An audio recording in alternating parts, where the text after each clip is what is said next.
আসসালামু আলাইকুম। এই দেখেন, কাপড়ে পচার আগে লাশ পইচা আড্ডিও বিমিশা যায় মাটির সাথে অনেক অংশ। এই কাপড় পচার আগে মানুষের কিসের এত গর্ব, কিসের এত অহংকার? এই দেহ কই যাইব মরলে পরে? এই মাটির তলে যাইব। এই মাটির তলে পরে গেলে পরে কিছু দুনিয়ার কিছু থাকবে, এই ধন সম্পদ টাকা পয়সা। এত অহংকার কিসের? আজকে দুইটা কবর খোদাইলো সকাল 5টার থেকে, দুইটা কবর খোদাইলো। তাহলে এই দেহটার কোনো মূল্য যদি না থাকে, এই দেহটার যদি কোনো মূল্য যদি না থাকে, তাহলে আমাদের এত অহংকার কিসের?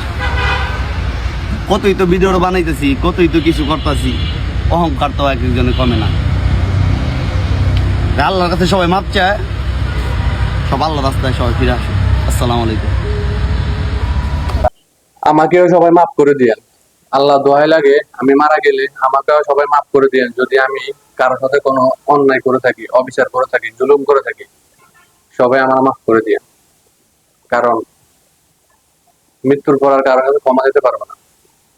বেঁচে থাকতে ক্ষমা চাই নিলাম, সবাই আমাকে মাফ করে দিয়েন। আল্লাহ দোহাই লাগে, কারণ 3 হাত মাটি নিচে কি জবাব দেবো আল্লাহর কাছে?